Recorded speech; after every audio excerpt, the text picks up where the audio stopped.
You're watching the 11th episode of the Pinfall with me, Danny Bell, featuring Calumet's head coach, Jim Wadkins, for the second episode of the evolution of wrestling. This is the presentation of Region Sports Network, where the region comes to wrestle.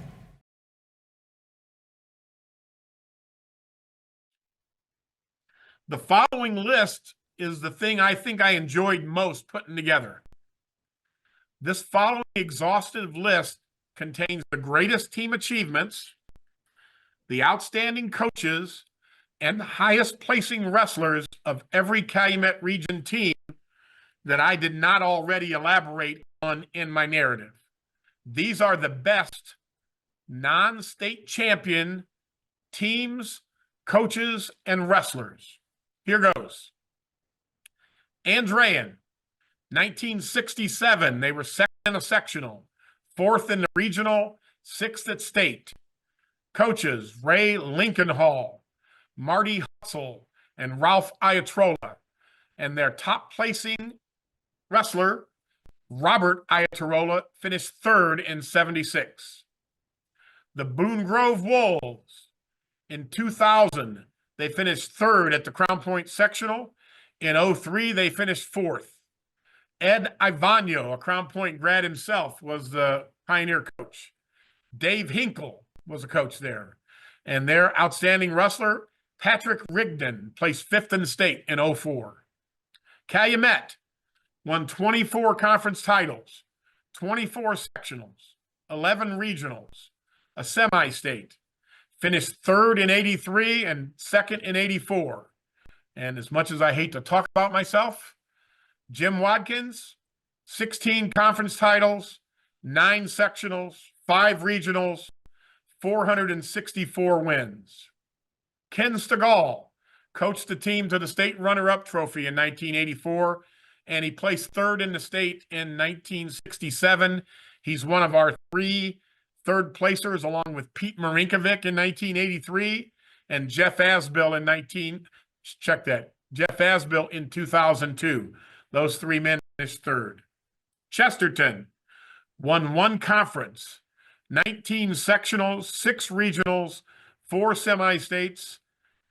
In 81, 17, and 21, they finished second in the state. Outstanding Chesterton coaches, Bruce Sheriff, Gary Burkhart, Denny Evans, Chris Joel, and Andy Trevino. And their top-ranking wrestlers, too long of a list to squeeze in, they've had 13 state runners-up.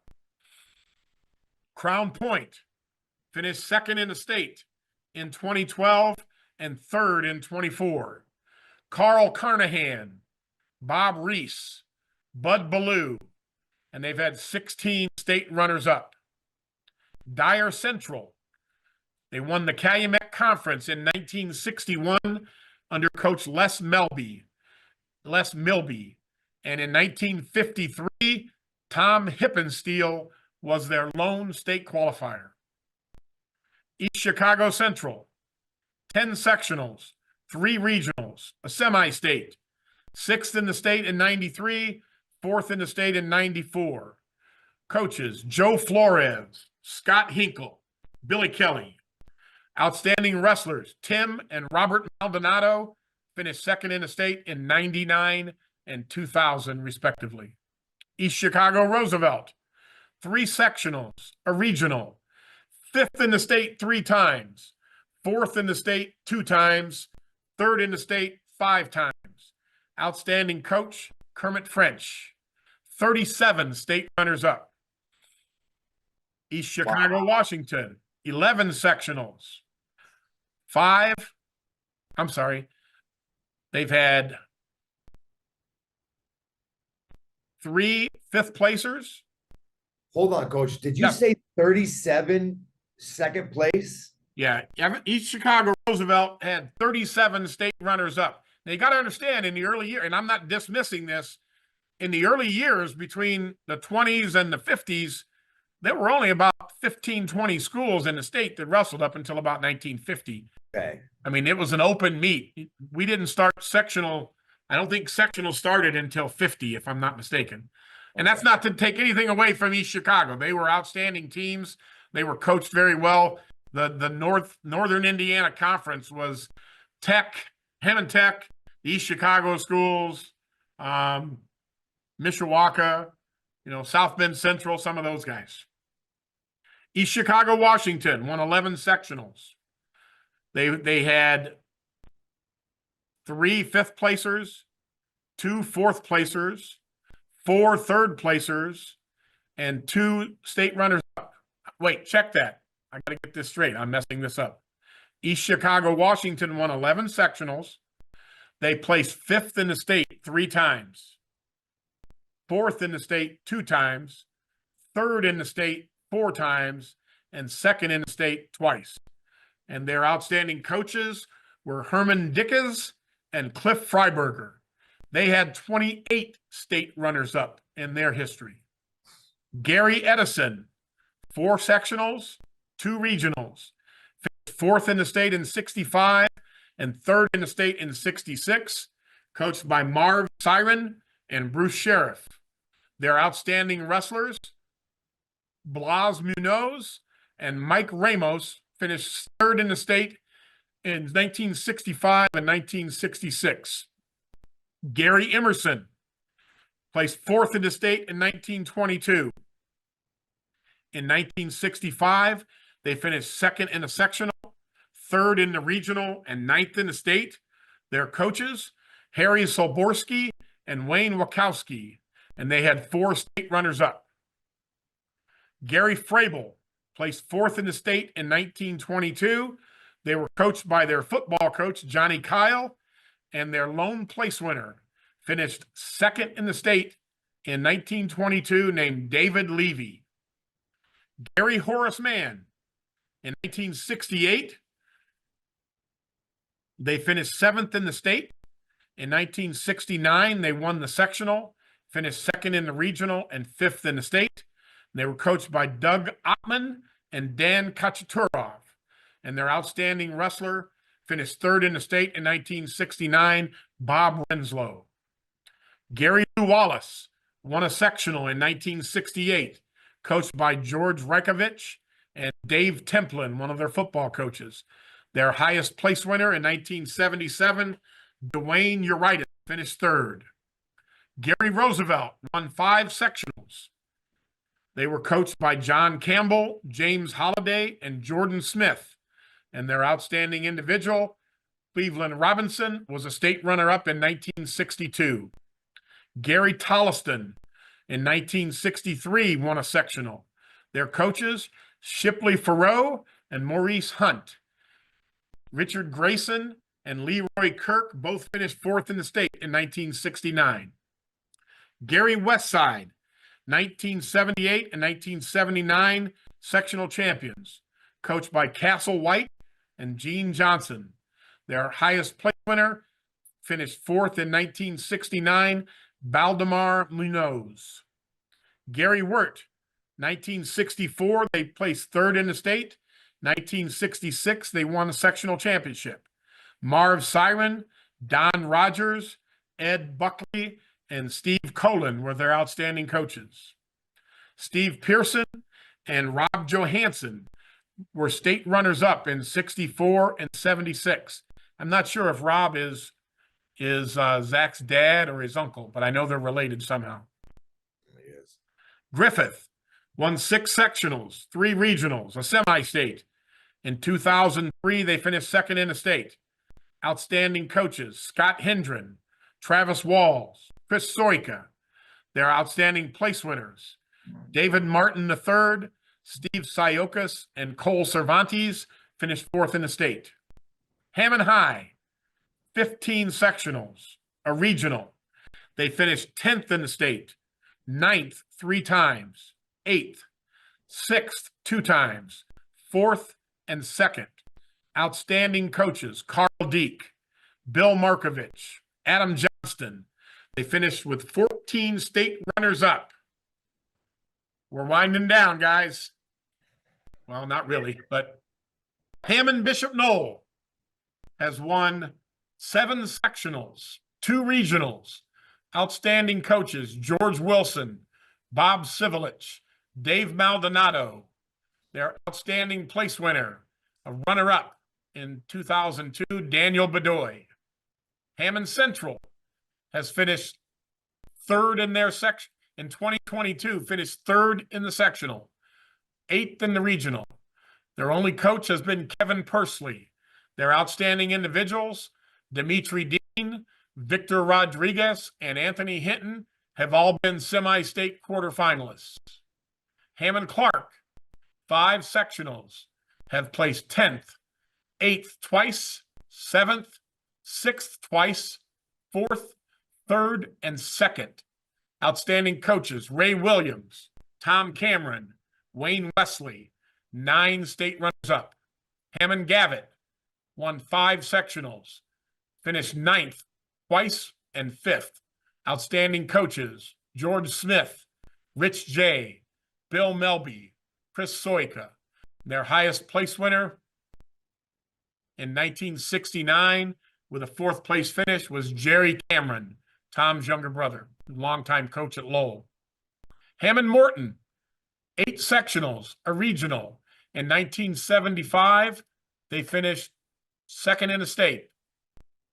Coaches, Bob Gallner, Fred Kepler, John Pimentel, and Bruce Sheriff, and they finished with 3 state runners-up.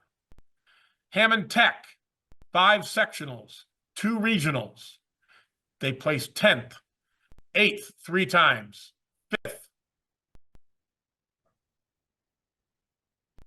And they finished 3rd in the state twice.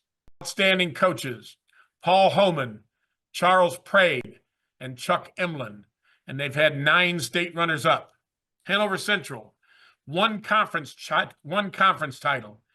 This year, they finished 9th in the 2A team state. Outstanding coaches, Nick Petrov and Andrew Bradbury. Highest place winners, Eric Howe in 2005 and Mike Sands in 2006, finished 3rd. Hebron finished 5th in the sectional in 21, 22, and 24. Their outstanding coach, Todd Adamczyk. And they had 1 state qualifier in 2019, Ewan Donovan.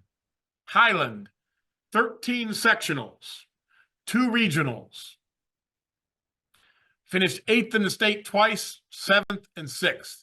Outstanding coaches, Larry Johnson, Kurt Augustin, Mike Pointer, Mark Maldonado, and they've had 4 state runners-up. Hobart, 19 conference, 30 sectionals, 10 regionals, 3 semi-states. They finished 10th in the state twice, 7th, 6th twice, 5th, 3rd, and they finished 3rd. They finished 2nd this year in the 3A team duels. Outstanding coaches, Steve Balish, Jason Cook, Alex Amos, Zach Johansson. And their highest place winner in 1979, Ron Skimmyhorn, was a runner-up. Ileana Christian, relatively new to Indiana, has finished 7th at the Crown Point sectional in 21 and 23. Coaches Dean Bosman and David DeBoer. Their highest place winner in 2024, Carson Ulrich, was a semi-state qualifier. Kankakee Valley, 12 sectionals. Outstanding coaches, Walt Prochnow, Brad Bervan, Eric Kidwell. Their highest place winners, Dominic Willis in 04 and Tim Schoenveld, finished 6th in 14. Lake Central, 1 conference, 18 sectional, 3 regional, finished 10th and 9th in the state. Coaches, Bob Kamara, Bob Emmerich, Rod Wortman, Ryan Alb, Josh Morgan, Luke Triveline. They've coached 9 state runners-up. Lake Station Edison, 2 sectional championships. Rich Wren, Bill Derula, Dan Mora.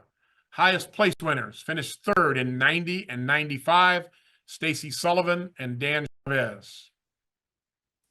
LaPorte, 23 sectionals, 6 regionals, 4 semi-states, finished 7th, 6th, and in 1999, 3rd in the state.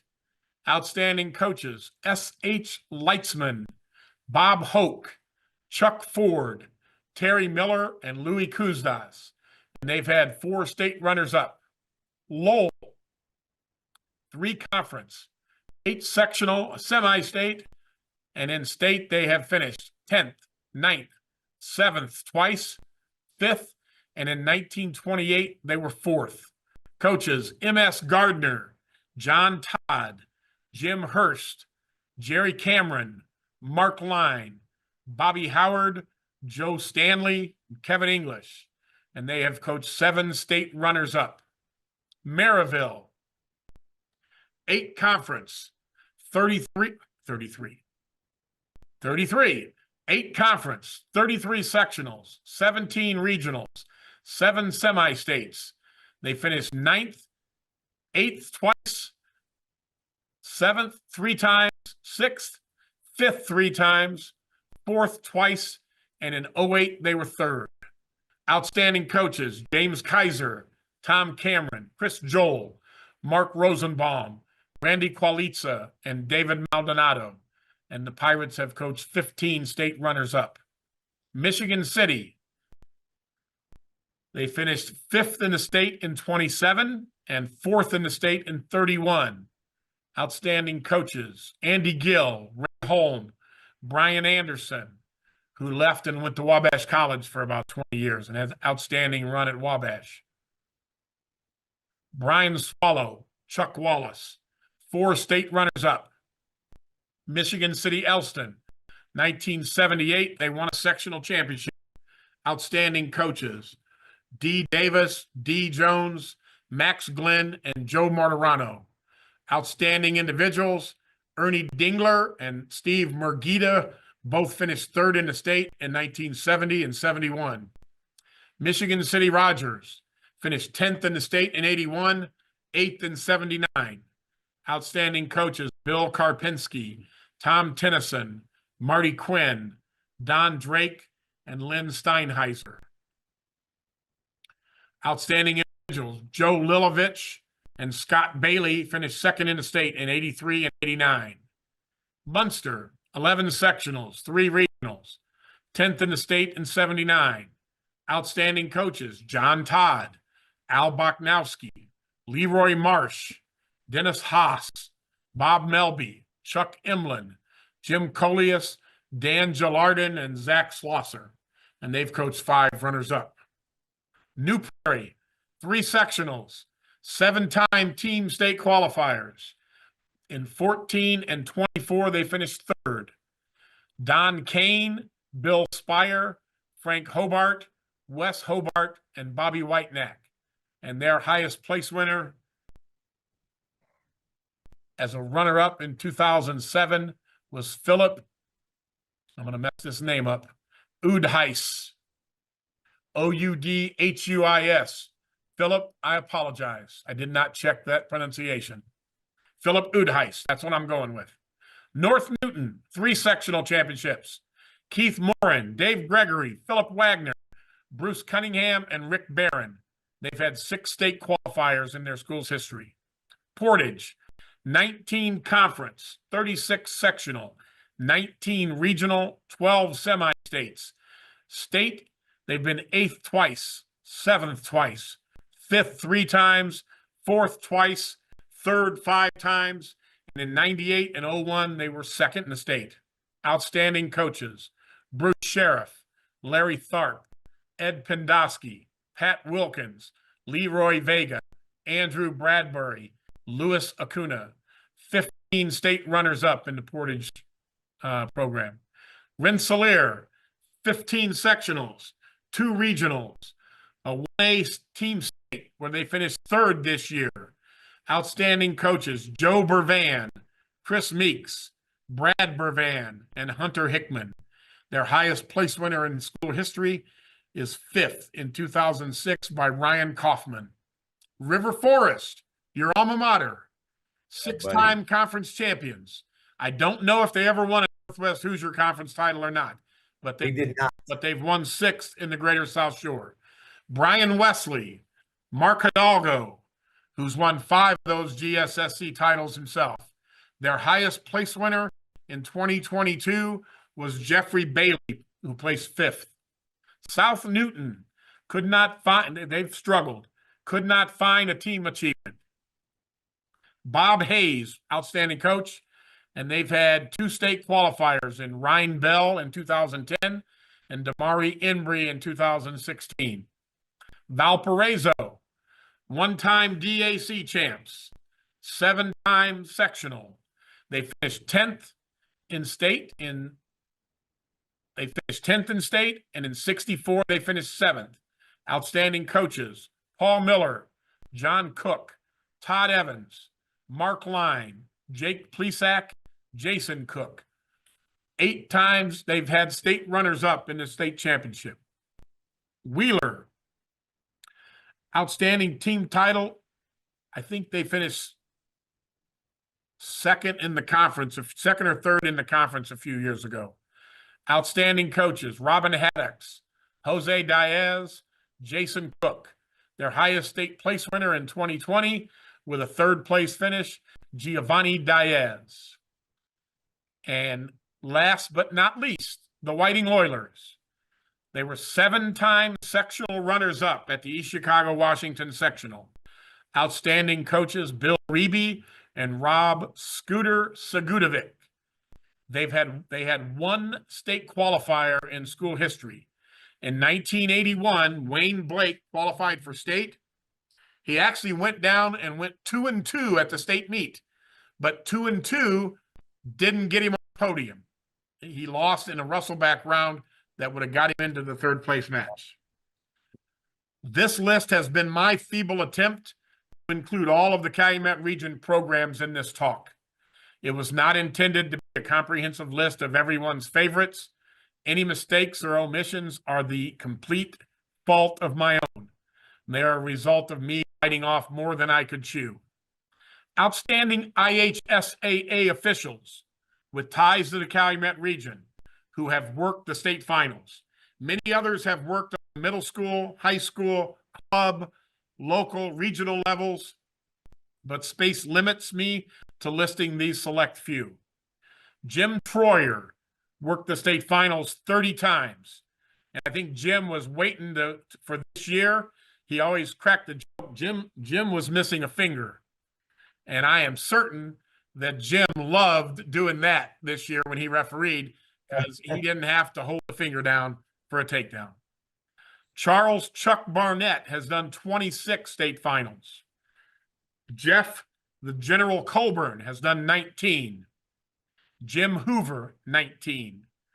My buddy Tom Lambert has done 15. Mike Galando, rest his soul, 13. Roger Griffith, 13.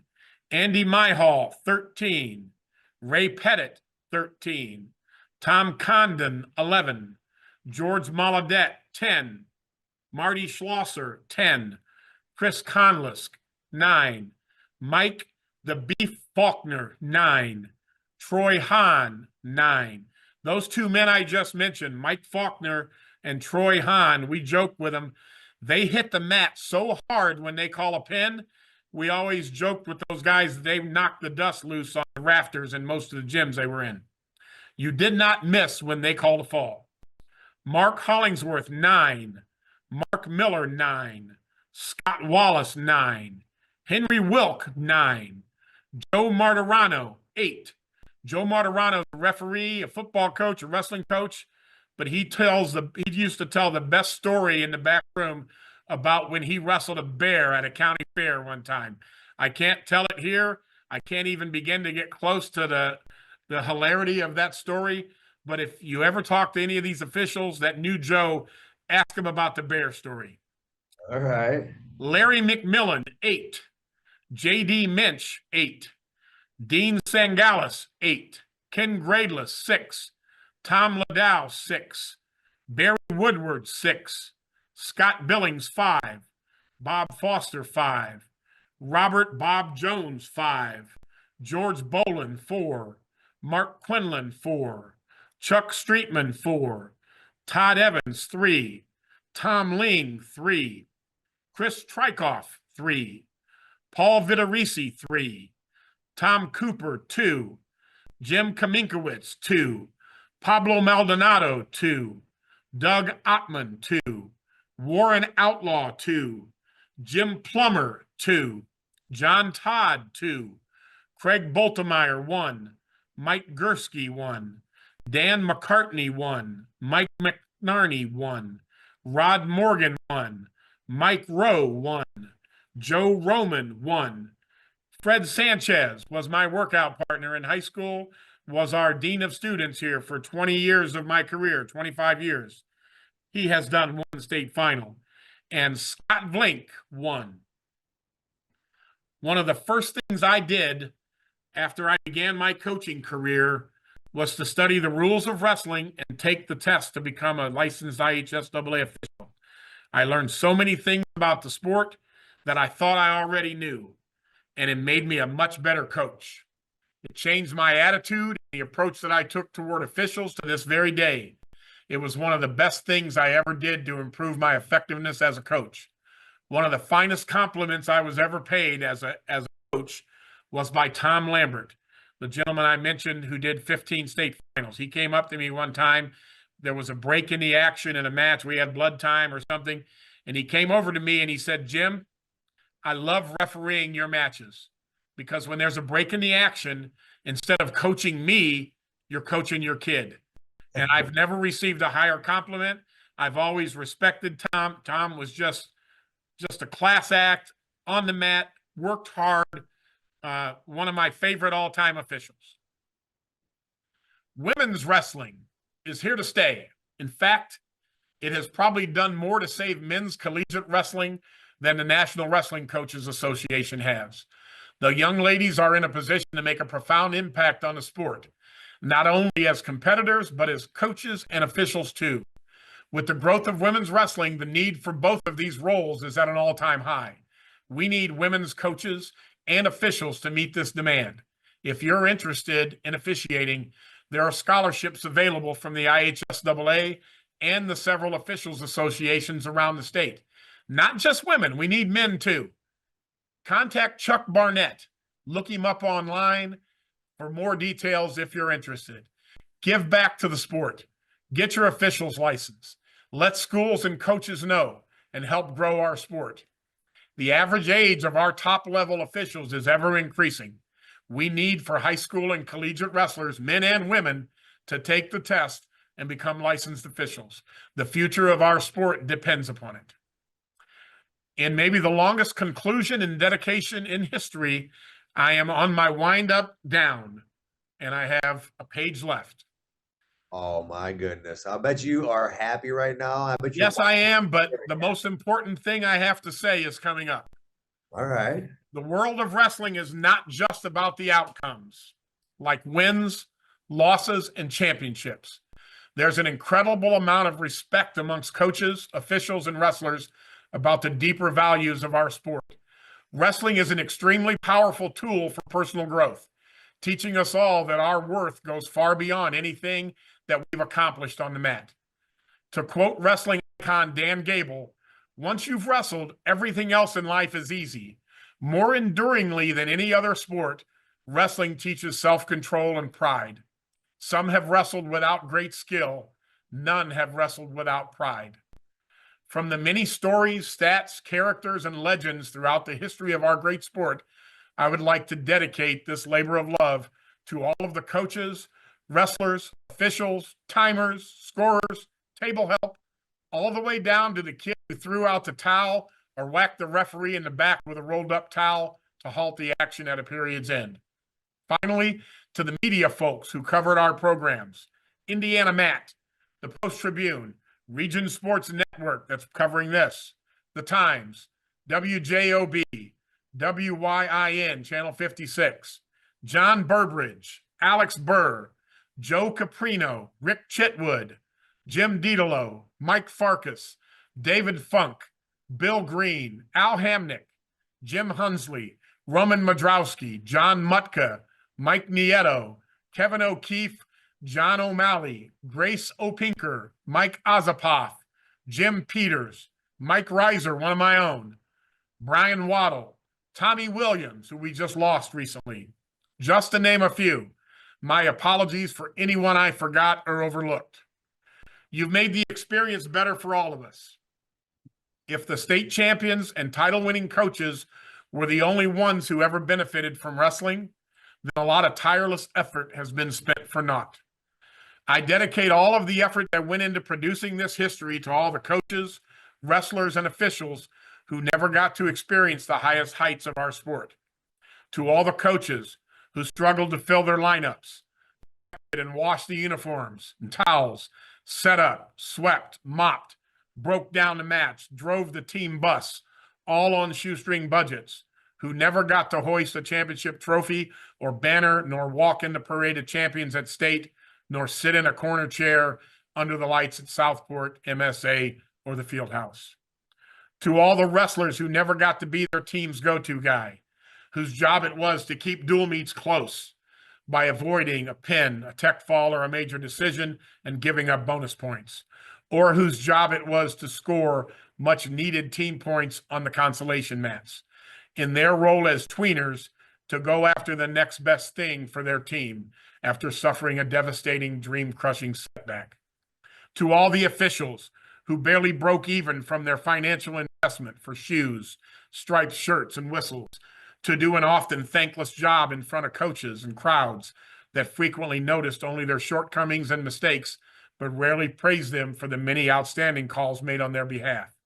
For the early wake-up calls, snow and ice-filled drives on interstate highways and backcountry roads, lunches of cold pizza, sandwiches, hot dogs, stale popcorn, and watered-down soft drinks, hastily eaten in a makeshift dressing room that sometimes doubled as a broom closet situated next to a smelly locker room. I think I can speak for all of these folks. We wouldn't change a thing. All of the experiences, good and bad, characters, good and bad, and stories. Oh, the stories we can all tell. True, false, and always embellished. About the oldest, greatest, and toughest sport known to man, and now women also. Finally, I would like to thank everyone whose path I have ever crossed as a wrestler, coach, official, or teacher, whether it was as a teammate, competitor, or coach, either in an adversarial, collegial, or support role. Thank you all for pouring a large part of yourself into helping build me into the man and coach that I became, and for sharing in any of the successes that we've all been able to enjoy with the multitude of wrestling people over the years. It has been my high honor to be able to share the greatest sport in the history of the world with all of you. Always remember these immortal words spoken by Theodore Teddy Roosevelt at the Sorbonne in Paris on April 23rd, 1910. It's one of my favorite quotes. My oldest daughter, Megan, a few years ago, actually embroidered this quote onto a cross-stitch thing that I just love. It is not the critic who counts, not the man who points out how the strong man stumbles or where the doer of deeds could have done them better.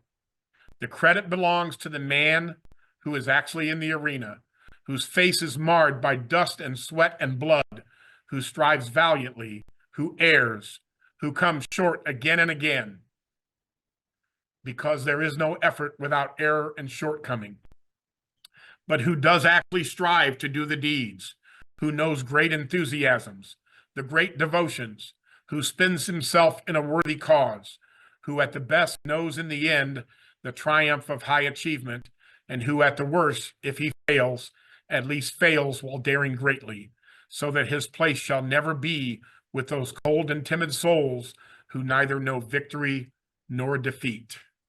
Last page. Oh, man. I love that quote. Whenever I read this TR quote, I'm reminded of two of my longtime esteemed coaching colleagues, Okay. Bill Reeby of Whiting and Dan Mora of Lake Station. Both of these men coached in diverse socioeconomic challenged communities for 30 plus years. Both guys struggled to field teams over the years for every reason imaginable, but they kept at it. They kept plugging away. They kept showing up for the kids in those communities. They coached their own kids, but they shared themselves with other people's kids as well. Kids who quite often didn't have much. kids who didn't have the money for shoes or a USA card or tournament entry fees or a cool wrestling t-shirt or maybe even lunch. These kids needed them. Maybe they didn't have a mom or a dad to drive them to practice or pack them a lunch or tell them how proud they were of them after a match. So Bill and Dan did all of these things for their kids, other people's kids. That's why when Bill Reby retired, over 300 former wrestlers, students, and peers showed up for his send-off party at Whiting Park. That's why Dan Mora's 70th birthday party this past fall filled the American Legion Hall with his former wrestlers, softball players, high school and college teammates, and co-workers from his decades-long job at the mill as a pipe fitter welder. Nobody in attendance asked these men what their won-loss records were or to see the collection of trophies in their trophy case. Their victories and trophies were all walking around the park and Legion Hall. This was, as TR spoke of, an example of the triumphs of high achievement for spending themselves in a worthy cause. Thank you for all you did for other people's kids in the arena, guys. My coach at Wabash, Max Surtees, called us some little giants whenever he was proud of something that we accomplished. In fact, he entitled his history of Wabash athletics that very thing, Some Little Giants. Any successes that many of us have enjoyed in the sport as wrestlers, coaches, officials, has been the direct result of standing on the shoulders of giants, the men and women who came before us and left us a trail to follow, the giants of Indiana wrestling. You all are some big giants. Thank you all for your example and your leadership in the world's oldest and greatest sport, wrestling. Thank you, Danny. Thank you, Region Sports. This has been one of the hardest things I've ever done. I can't even count the hours I have invested in this. I'm going to print a copy of it up and pass it out to some of my close friends. Do not grade the grammar. Do not grade the shortcuts and shorthand. But it has been one of the true labors of love in my 41 years of coaching wrestling. And I'm so thankful that Region Sports Network gave me an opportunity to do this. I hope somebody watches it. I hope somebody listens to it. I think we ran 2 hours tonight. I'm glad I'm going to pay for airtime. No, I willingly pay for it out of my own pocket with the information that you've been able to bless us with, Coach. You've Thank been you such so a much. great addition to the sport of wrestling. I've had the opportunity to commentate your matches. I've had the opportunity to coach against you. I've had an opportunity to stand next to you and just to listen to a lot of the things that you say and the way you carry yourself. You are wrestling, and we thank you as well, as much as you have thanked everybody else. What you've done for the sport of wrestling with justice, you went tedious. You went so deep into some of this stuff. Like I tell everybody, you started at the Bible and you worked your way to the present day.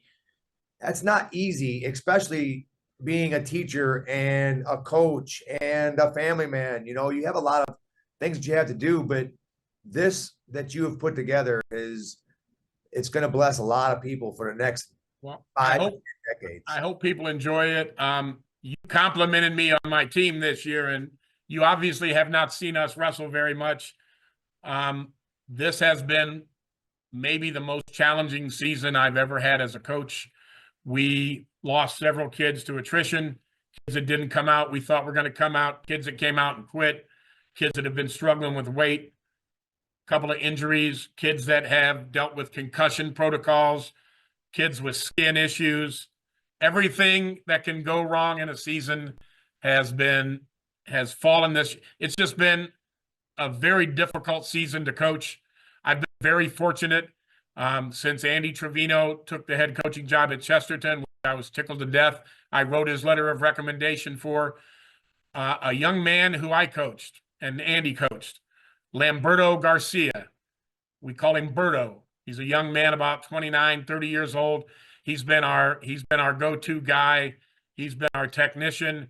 Wrestling is a young man's sport. It's a young man's sport to wrestle and a coach. And I've been very fortunate over the years. I've had some great assistants, and I haven't gone through the list because I don't want to omit anybody, but there have been some great guys in our room. You know, I'm a 63-year-old fat guy. I haven't been down on the mat in a long time, but I've had some great guys in there that have done that. We're struggling. We're struggling to keep it together this year. This has been a big part of motivating me. I've written on this thing in hotel rooms over Christmas break down in Lafayette when we were getting our butts kicked. I spent a snow day a couple of weeks ago writing on this. I'm sure my wife is tired of hearing about it. I'm sure she's tired of seeing me typing and looking up stuff.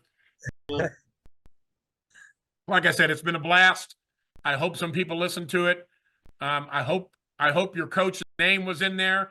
I had a young man on the Griffith staff the other day come up to me at our conference and tell me that I mentioned his grandfather's name, who was a state champ back in East Chicago or Hammond 50, 60, 70 years ago. And that made me feel good.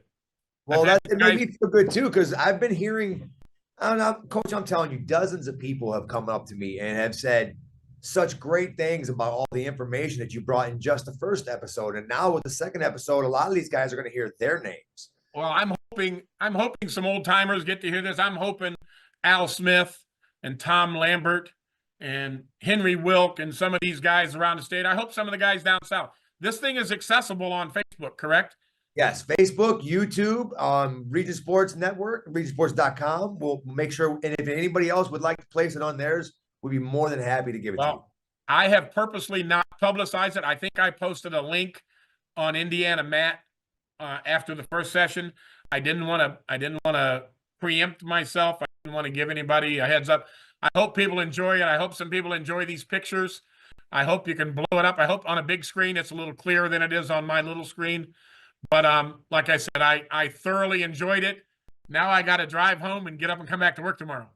So, yes. Yeah. Another day. We're excited. We had the seed meeting last night. I'm sure everybody's chomping the bit for the sectionals this weekend. I think wrestling, like I said, we've got some issues with officials. We need to get some people involved. But I think wrestling, the sectionals, there's some weight classes where there's going to be some dog fights just for the four guys to get out and make it to the regional. 26. Our regional, the Crown Point regional, the Hobart regional, they're just loaded. Yes. It's going to take monumental efforts for those guys, those 5, 6, 7, 8 guys to battle and get a trip downstate. It's going to be tough to get down there. So it is. I'm hoping we can sneak a guy through, but we're going to have some just absolute career days and some spectacular draws to do it. Well, this goes to you, Calumet high school wrestlers, female and male. You've got gold at your high school. You've got Coach Wadkins, and I've watched him produce multiple talents on all different levels, not just wrestling, in life. Okay. If you've got an opportunity to get coached by one of these legends like this, please take this opportunity. He's not going to be around for the next 20 years. I promise you this. And why you've got him, trust me, get everything you can out of him. Okay. I'm gonna throw this out, Danny. I am in the sunset of my wrestling coaching career, and I would desperately love to get some young guys that are teachers that are interested in being a head coach, interested in running some of the best tournaments in the state of Indiana, to come in here. You know, I would gladly step aside and let a guy take over if he was full of piss and vinegar and ready to go. Yeah, it's hard. It is. It's a rarity to find a guy to do this for 20, 30, 40 years anymore. It's hard. It's hard on a family. It's hard on the health. It's hard on doing it, you know, after working all day in a school. It's tough to do this. There's some guys that do this outside of the building. Danny Mora worked as a pipe fitter in a mill and coached for 30 some odd years. I don't know how you would do that. It's hard. It's hard enough to do it inside the building. It's got to be monumentally difficult to do it from outside. Yes. Hey, man, we've been at this for 2 hours. People, I have a face for radio. I know people are tired of looking at me, and I'm certain they're tired of listening to me. Right on. Well, Coach, we appreciate you coming on and taking the time to put out all this information for us and to give the region a little bit extra. Thank you, and I'm pretty sure that this was more than your boss wanted me to do last winter when he talked to me at the semi-state. But it's Rich. Is it Rich? Rich Ramirez? It's Chris. Chris Ramirez. I'm sorry. Yes. Yeah, Chris asked me to do something like this. I don't know if it ended up anything like he was suggesting, but I hope it was worth the 2 hours of time that we've spent. And I appreciate you and the guys there in the studio for all your efforts to run this thing. Have a good evening. You too. All right, everybody. That's our episode for tonight. We appreciate you coming by. And in life, like on the mat, it's all about how you bounce back. I'm Danny Bell. We'll see you next time on the Pinfall.